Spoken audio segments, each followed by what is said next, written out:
All right, let's just jump right in. We're going to break down this incredible framework that really gets to the heart of a huge question. What is the manager's actual job? And, the answer comes from an absolute legend, Peter Drucker. I mean, you've had them, right? We all have. That one boss who just gets you fired up. And then the other kind, the one who, well, doesn't. So what's the real difference there? Is it just about being a nice person or being tough? Or is it about, giving out compliments?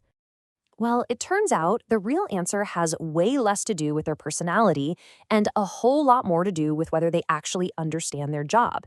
And there was this one guy, one thinker, who gave us the clearest answer, the absolute blueprint for what modern management should be. And that person is, of course, Peter Drucker.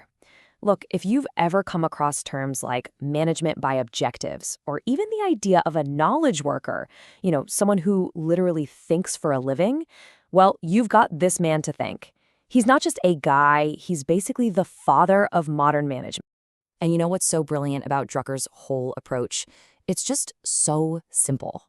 He argued that when you strip away all the noise, the meetings, the spreadsheets, the endless emails, a manager's real job, their true responsibility, just boils down to three core functions, three pillars. So let's get into them. Okay, so pillar number one. This is all about the organization. It's the bedrock, the whole purpose, the big why behind everything everyone is doing. And Drucker put it this way. He said the first job is satisfying the goals or missions of the organization. Now that might sound kind of obvious, right? But think about it. This is the starting line. If you don't have this, the other two pillars just crumble. There's no foundation. And here is where that big abstract idea gets real. A manager has to be like the chief translator for the company's mission. Their job is to set a super clear direction, so everyone is rowing in the same boat at the same time. And they have to constantly be the one answering that question. Why are we even doing this? So just take a second and think about your own job right now. Do you know, really know, how the stuff you do every day connects to the big picture? A great manager makes that connection impossible to miss. It's crystal clear. Okay, on to pillar two. Let's see how this all connects. All right, so once that mission is set in stone, the focus naturally shifts from the what to the who. We're talking about the people who are actually getting the work done. And Drucker's second pillar is all about enabling the worker to achieve and focus on productivity. And I want you to really focus on that word, enabling. This isn't about being a drill sergeant, commanding and controlling. It's about empowering your people. So what does enabling actually look like on a Tuesday afternoon? Well, it means your manager's number one job is to get roadblocks out of your way. Seriously. It's about setting up the work so people can play to their strengths, use what they're amazing at, instead of always trying to patch up their weaknesses. The manager's job is to build a space where people can truly shine. So here's another question for you. Be honest. Does your boss make your job easier or harder?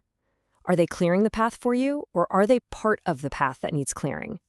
The answer to that tells you pretty much everything you need to know about how they're doing on this second, super critical pillar. Okay, so we've got the mission locked in. We're empowering the people. Now, Drucker's third and final pillar asks us to zoom way out and look at the organization's place in the bigger world. And honestly, this one was so ahead of its time. He called it managing social responsibility. I mean, Drucker totally got it. He knew that no company, no organization is an island. You're part of a community, a society. You exist in the real world. So what does that mean for a manager? It means they have to think about the consequences, the ripple effects of what the company does. And this isn't just about looking good in the press, good PR. It's about real integrity. It's about understanding your company's footprint and making choices that aren't just good for profits, but are actually good for the community. So there you have it. Let's put it all together. You've got the mission, the people, and the impact. These three things, they're not just separate ideas. They're a complete and, honestly, timeless blueprint for what it means to be a great manager. And this really breaks it down perfectly.